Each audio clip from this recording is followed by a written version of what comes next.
Et Il a chaud. bonsoir Batapor, Bonsoir, bonsoir bonsoir tout le Paroche et monde. bonsoir Acharn. Bonsoir. Alors du coup, Uther, on t'entendait dans le Discord pendant que tu fais ton intro, donc j'espère qu'on t'a bien entendu sur le live. Oui, t'inquiète pas, mes trucs. Bonsoir euh, tout le monde, bonsoir Thibaut, Bonsoir Poulet, Thibaut, bonsoir à la France, bienvenue. bonsoir au Drôme, bonsoir à tous les Bonsoir, pays Paris. internationaux qui nous regardent ce soir. Bonsoir. Voilà, on va mettre les caméras de tout le monde parce que je vois qu'il y en a qui veulent passer à la télé. Hop, voilà, ils sont beaux. Ah voilà, c'est beau ça. Ils sont beaux. Ah, voilà, Siron, j'allais Du dire. coup, merci aux joueurs, à tout le monde de venir ici à cette heure tardive, malgré leur travail, malgré leurs préoccupations quotidiennes. Voilà. Donc voilà, tout le monde est beau. Ça fait plaisir. Alors évidemment, ma caméra n'est pas sur Discord parce qu'elle est sur l'OBS. Donc évidemment, impossible d'avoir deux sources différentes. Oh mon dieu, oh mon dieu, il l'a invoqué, il l'a invoqué. Oh mon dieu! Ah, Il joue encore bien Kugan, ce mec et est un héros! voilà, ce mec est un héros. C'est un Voilà, héros! on va reprendre le. Je les ai retrouvés, c'est pour ça. Voilà, hop. C'est classe, en vrai, c'était classe. Roll20 est installé. Pour moi, on est Par bon. contre, ça coûtait une fortune, quoi, les Byakugan, putain, c'était 7 euros. J'ai même ce modèle-là, mais... Ouh, ah oui, joli, beau bébé. Si j'ai le moindre problème de son, vous me dites. Par Oui. contre, on va risquer peut-être d'accélérer un peu. Enfin, ça dépend des disponibilités Oui. des joueurs, mais normalement, le scénario est terminé ce soir.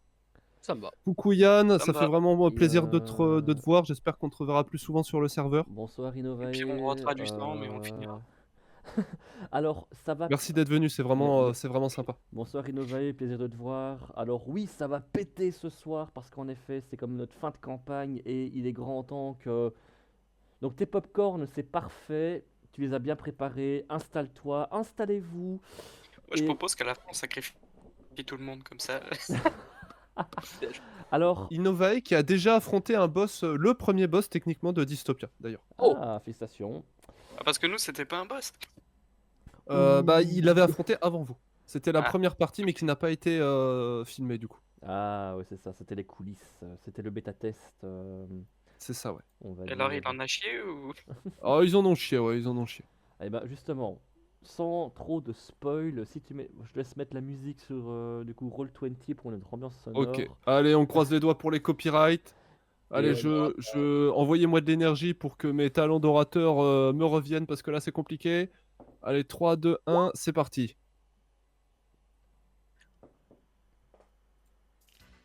Précédemment, dans les épisodes de Dystopia, nos mercenaires en ont appris énormément sur le mal qui sévissait et qui continue de sévir sur cette petite bourgade de Calmeval. Ils sont allés voir une vieille dame du nom de Philidée qui avait un petit peu des airs de sorcière et lui ont demandé finalement des précisions sur la situation. Celle-ci leur dit que Calmeval était finalement en proie à un retour terrible d'un pouvoir oublié qui était celui des anciens dieux appelés les primordiaux.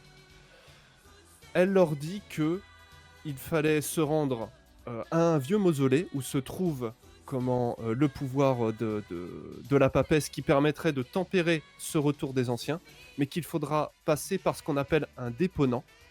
Elle a été un petit peu vaseuse sur ce que c'était. Elle a dit que vous allez comprendre au moment où vous allez le voir. Et donc, nous retrouvons nos héros, ou plutôt nos mercenaires, mais qui sont quand même pas en manque d'action héroïque, à l'entrée de ce mausolée, à l'entrée de ces grandes portes ouvertes et de cette cage ouverte vers des escaliers plongeant vers l'obscurité. Et ben. Voilà. Attends, mais du coup, si elle est ouverte, c'est que quelqu'un est déjà y allé. C'est toujours ouvert en fait. Ah, Tu vois que les portes sont immenses. C'est ça. Du coup, quelques précisions que je n'avais pas pensé à vous dire la dernière fois. Donc oui, elle vous a parlé d'un déponent donc, qui aurait été qui sont des individus qui se sont sacrifiés en fait, qui font volontairement le sacrifice de leur personne pour le service d'une tâche. Et on appelle ce rituel, cet ancien rituel par lequel on devient déponent, l'oblation. Donc ce déponent est un individu oublié de l'histoire qui a effectué ce qu'on appelle l'oblation. C'est ça. Ok, bah quand vous êtes prêts, vous me dites si vous avez des questions, des précisions sur ce qui s'est passé la dernière fois, dites-moi. Et, euh, et Moi, sinon, on va y aller. ma seule et vraie unique question, c'est qui vient entretenir ces pétunias? C'est ça. Bah moi, juste envie de dire, La papesse. bah, oui, c'est vrai, la papesse, exactement. Par Et d'ailleurs, amour. tu vois Dieu avec un petit arrosoir. What's up? C'est ça, What's up, bitch? c'est ça. Après, si- C'est si ça, on suit la logique. il y a Estia en mode tu sais, avec une belle robe blanche, son petit chapeau en paille comme ça, son petit truc. Je Ah, l'imagine tellement en pantoufles Après, et gentil sorti dimanche, tu vois. Plus sérieusement, si la logique du sacrifice est en rapport avec la papesse, ce serait un sacrifice d'amour. oui, mais Alors, maintenant, rappelez-vous ce qu'elle nous a dit. Si on doit faire un sacrifice, ce sera le sacrifice de ce qui nous tient le plus, ce qui est le plus cher à notre cœur, pour rappel. Bah, moi, en tout cas, je vous dirais que on a beau se connaître depuis pas longtemps. Je vous aime, les gars. Non, tu te chutes. Euh, euh, Et on est vraiment une équipe de fortune, hein. On se connaît ni d'Adam ni d'Ève, mais c'est vrai. moi, j'ai pas prévu de mourir ici. Et ça me ferait quand même chier que ça vous arrive. Ouais, Alors, je suis d'accord. excusez-moi, je vous ai Surtout que, personnellement, de ce que j'ai appris, j'ai envie d'assister à vos fiançailles, hein, Siron et Dariana. De quoi tu parles? Il faut arrêter avec ça. Arrêtez les fanfictions. Assume, Stoppez tout, stoppez la machine. assume ta fanfiction. Assume. Mais non, mais c'est parce que je voulais pas le débuff. Je voulais pas choper la malédiction. en Je fait. te jure, Ah bah, elle J'ai m'a sacrifié proposé, mon... elle m'a proposé la syphilis par bague à l'aide. Pour ça Alors que tu du me coup, en vrai, alors là on rigole, Oui. mais en vrai, le discours de Philidé vous a quand même laissé un petit peu confus. Oui. Toi, Uther et Siron, même si vous êtes un petit peu plus dans cette ambiance mystique et que vous êtes un peu plus lié à toute cette légende autour des arcanes, il vous a quand même fallu un temps pour digérer l'idée qu'il y a des anciens dieux, que ces anciens dieux sont partout, que leurs pouvoirs sont en train de revenir, et que finalement le seul obstacle face à leur pouvoir, mauvais, c'est finalement des rites un peu obscurs qui demandent le sacrifice de soi, quoi. Bon, vous avez pas tout compris, mais en tout ça, c'est ça que vous avez retenu, et il faut dire que ça vous bouleverse un peu. Toi, Darian, qui était très très loin de ça, honnêtement, t'es un peu pâle, et tu sais pas trop quoi dire, quoi. T'es un petit peu confiné dans un mutisme. T'essayes d'incorporer tout ça. Bah encore une fois, je fais le mec, mais en vrai, c'est juste pour sauver les apparences, quoi. Je me ouais. chie. Ouais. J'écoute le vent et il me dit You die. Il me dit des droïdes Tu as sont élevé pas- devant. Tu comprends? Tu comprends? Tiens, c'est bizarre, il me semblait que tu ne parlais pas le vent. Non. Je ne parle pas le vent, mais je parle la peur. Bon, Allons-y. allons-y. L'idée vous a Oui. éclairé le chemin. Et au fur et à mesure, attendez, avancez pas trop. Ok. Et au fur et à mesure, Landrine semblait beaucoup plus, comment dire, connaître, savoir où aller. Non pas qu'ils connaissent le chemin, mais il vous expliquait qu'il y avait des éléments qui étaient récurrents dans ce genre de mausolée, et que, étant donné qu'il en a vu quelques-uns, même s'il n'a pas eu vraiment l'occasion de les explorer, il savait comment vous orienter. Par contre, ton loup, Uther Freki, ne veut pas rentrer. D'accord. Alors, Il a les oreilles baissées, la tête baissée. Tu penses que si tu le forçais, il pourrait rentrer, mais il n'est pas très enclin à entrer. Alors dans ce cas, ce que je vais faire, je vais simplement me tourner vers lui, le rassurer, et dans ma langue natale, dans ce cas-ci, murmurer quelques mots Galenas, Aliga Falslan. Et vous allez voir que le loup, la seule réaction qu'il va avoir sera de me donner un dernier coup de truffe, et puis reculer, partir et attendre plus loin. Et la traduction, une souris verte est passée par là. Non, en gros, je vous dis simplement, c'est mieux vaut qu'il reste ici. Il nous accompagnera pas. Vous êtes en face de ces épaisses portes qui semblent ouvertes comme par magie, comme si finalement elles vous attendaient. Landrine est très peu enclin à vouloir rentrer aussi. Et il vous dit... Soyons sur nos gardes. Dans ce genre d'endroit, on ne sait jamais ce qui peut nous arriver. Ok.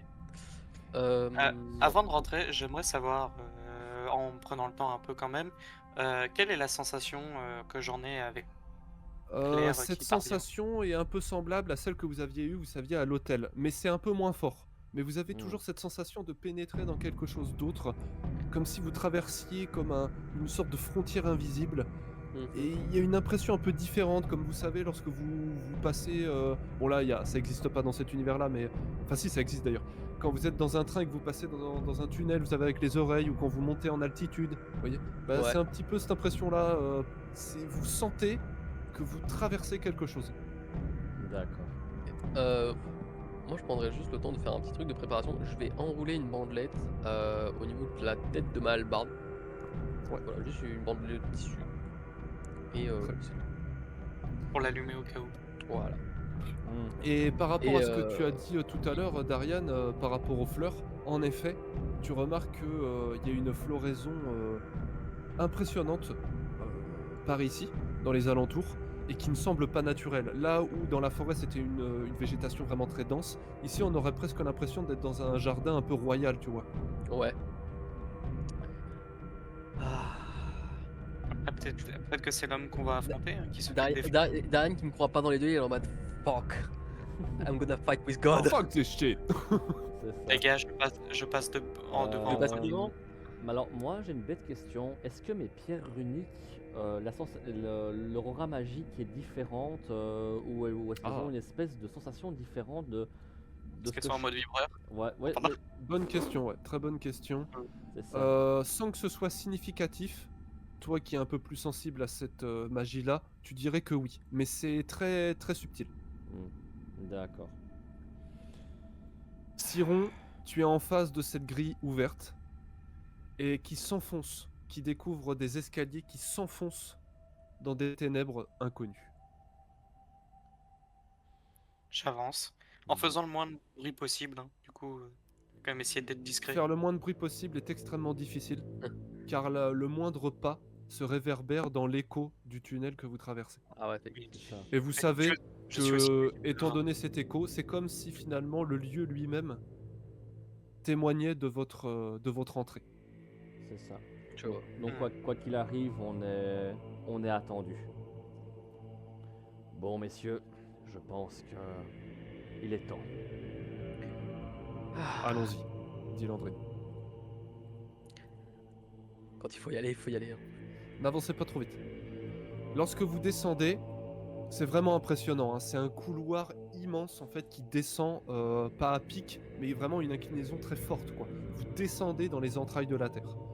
Au fur et à mesure de votre descente, qui vous semble être une éternité, alors que somme toute la distance est assez courte, vous voyez sur les murs et les parois du couloir des fresques, tout autour de vous. Des fresques très abstraites, inscrites complètement dans les murs, donc il y a un petit peu ce côté de relief. Mais vous seriez bien en peine d'expliquer ce que c'est. Est-ce que ça raconte une histoire? Est-ce que ça décrit une scène mythique?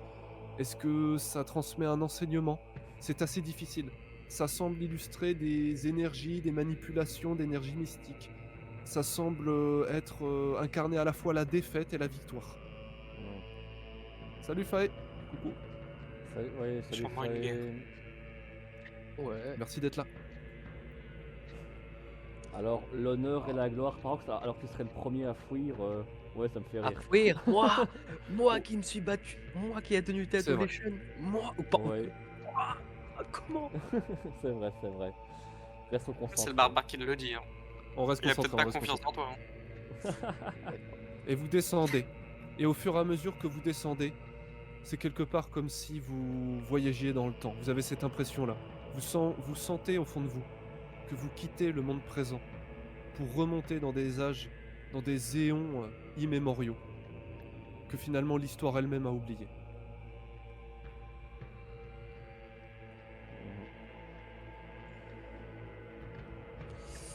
Ah, ça m'inspire vraiment pas confiance tout ça. Hein. Attends, donc c'est qui ferme la marche derrière en dernier? C'est Landry. Landrine. Mandarine.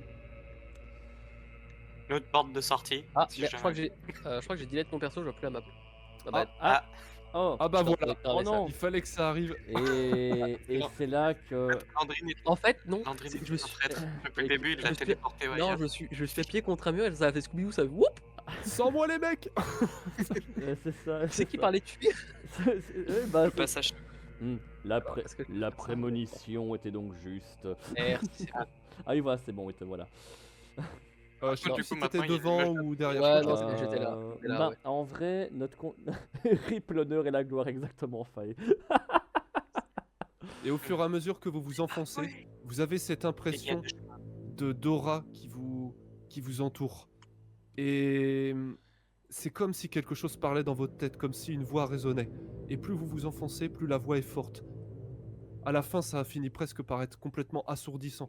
Et parfois, vous jetez des coups d'œil sur votre camarade à côté de vous, pour être sûr que ce n'est pas lui finalement qui vous dit quelque chose. Mais non, tout le monde semble pris dans cet assourdissement, dans cet étourdissement qui est caractéristique de ce genre de lieu sacré. D'accord. Alors, moi, par réflexe, parce que si la sensation d'oppression et d'étouffement est là, je vais enlever la cape de fourrure que j'ai. En mode, j'ai l'impression que ça devient un poids pour moi, et je suis là, et je l'enlève. Je la mets sur le côté, limite je serai un peu plus léger, mais c'est que là...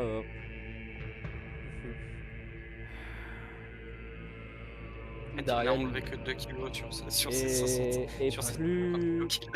plus j'avance, plus je vais resserrer la poigne sur la hampe de ma hache, même si je parais toujours serein, mais je suis concentré et quand même tendu. Alors il y a la Carrément, barre je de me retourne PV énorme de Uther qui cache les persos derrière lui, je vois ça sur le... Ouais, c'est un peu le problème. Non mais c'est bon. Ça, j'avoue que c'est un truc qui m'ennuie ça, avec Roll20, c'est que j'ai difficile d'accéder au contour du personnage. On peut les enlever si tu veux, juste pour là. Non, ça va, Je ça me va aller. retourne. Je me retourne vers les trois autres cocos et je leur dis de chemin on prend lequel. Tu vois Siron, Landrine qui se masse les tempes avec un air de douleur, comme ça, sur la caméra là, si je montre, comme ça. Alors moi, à la limite, je vais te dire, je vais jeter un coup d'œil par là. Moi, Sans trop m'enfoncer non plus. Je pense que c'est pas le moment de se séparer, surtout dans un endroit comme ça. Justement, je vais juste jeter un coup d'œil. Et de là, je reviens tout de suite après.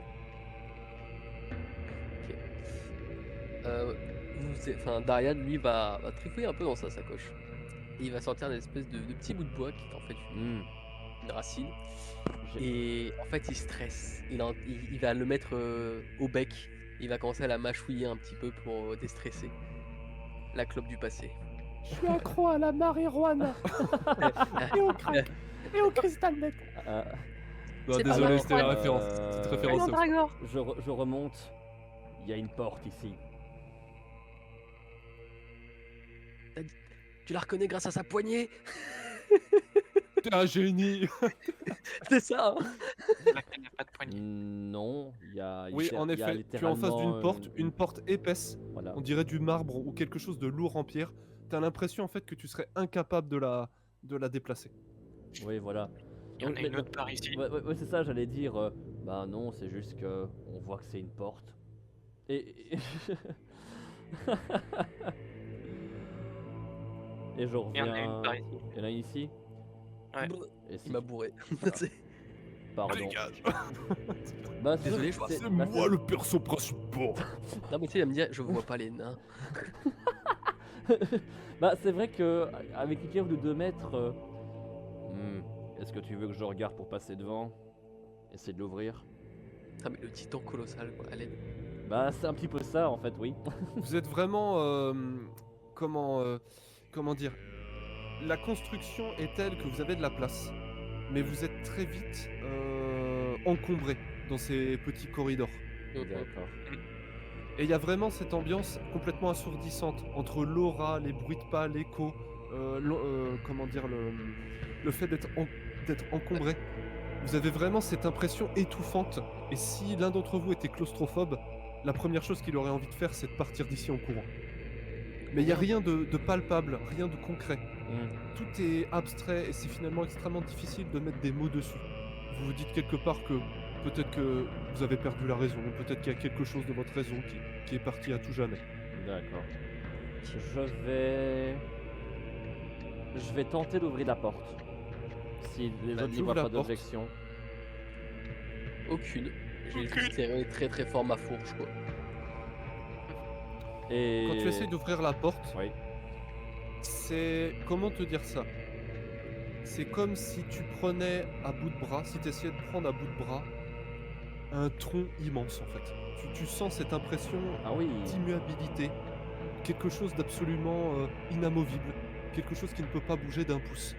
Alors tu forces un peu, ça marche pas. Tu forces plus, ça marche pas. Et vraiment tu mets toutes tes forces, en tout cas tu essayes, et elle ne bouge pas d'un seul centimètre. Tourne la poignée. Il y a pas vraiment de poignée, c'est une porte vraiment, c'est une armoire quoi la porte. Il n'y a pas de poignée, mais vraiment faut la pousser ou la tirer avec les appuis. Je m'approche du terre et je lui dis laisse-moi tenter d'essayer d'ouvrir la porte. Attends. Je vais essayer de regarder, est-ce qu'il n'y a pas des inscriptions sur le mur, sur la porte par exemple? Très difficile à lire. Tu penses qu'il y a des choses qui ressemblent à des inscriptions, mais alors incapable de savoir ce qui est écrit. C'est pas de l'ignien. Ok. C'est plus ancien encore. Elle nous avait pas parlé que c'était des runes? Pas des runes, non. Pas des runes. D'accord. J'ai peut-être la solution. Laissez-moi essayer. Vas-y. Je te laisse passer. Pendant moi, je vais me tuer. Je me sens vraiment un peu oppressé. Ah mais pourtant, c'est ce que j'ai fait. J'ai poussé la porte. Et je vais essayer de. Vas-y. Je vais essayer de pousser la porte avec ma main où il y a la bague et en essayant de penser très fort à la bague. Et à la papesse peut-être. Tu vois qu'au fur et à mesure que tu rapproches ta bague, il y a en effet une sorte d'aura, mais très léger, très très léger, comme s'il y avait, vous savez, une bougie derrière et que la lumière sortait de l'interstice en bas, vous voyez, l'ouverture un petit peu en bas. Mais c'est vraiment très léger. Par contre, même effet, il ne se passe rien. Vous n'arrivez pas à bouger cette porte, mais elle semble légèrement réagir à la bague que tu as au doigt. Ok. C'est pas cette porte-là, mais... Est-ce que ta bague réagirait à l'autre porte? Peut-être. Voilà, c'est ça le boss final, en fait, c'est une porte. Nous sommes vaincus. Et là, tout le monde est venu aux heures en dehors des heures d'ouverture. C'est ça. T'as la petite voix un peu, la refait en raison d'une violation du code d'utilisation, le donjon est fermé pour une durée de 138 ans. 7 mois, 8 jours, 14 heures, 22 minutes. C'est ça. C'est ça, il y avait la sonnette, on n'avait pas vu, tu sais. Pire que ça, t'as le rideau en fer qui descend et tu vois le déponant. Descends. Non, on est fermé, désolé. En fait, c'est ça, le boss, en fait, c'est un gars de l'administration française, quoi. Vous avez rendez-vous? C'est ça, c'est laissez passer à 38 pour le port sur direction de la mer. Mais je ne veux pas le port. Bref, continuons, je vais passer sinon. Oui, on va jamais y arriver sinon. Oui. Ok, alors j'ai besoin de savoir ce que vous faites. Moi, je regarde l'entrée où on vient. Moi, je reste derrière Siron, dans ce cas-ci, et je vais le laisser essayer, voir si la bague peut réagir à l'autre porte. Très bien. Par contre, alors... Je retente la même chose. Dans le chat, n'hésitez pas à dire si jamais vous n'entendez pas assez fort, trop fort, si la musique va trop fort, n'hésitez pas à le dire. Si la musique est forte, là c'est normal, par contre. Très bien. Lorsque tu te rapproches de la porte, il y a le même aura que celle de tout à l'heure. Cependant, il y a quelque chose de légèrement différent. T'entends un... Et c'est un petit peu à la manière, vous voyez, des portes des nains dans Le Seigneur des Anneaux. C'est comme si tu avais activé un mécanisme. Et donc, tu vois un truc qui fait clic, comme ça. Et légèrement, là, tu vois comment le rectangle de marbre qui semble peser 70 tonnes, qui recule très légèrement et qui avec un son de crissement vraiment caractérisé s'ouvre comme ça sur le côté, vous laissant entrer Ok. dans ce que au final vous ignorez complètement.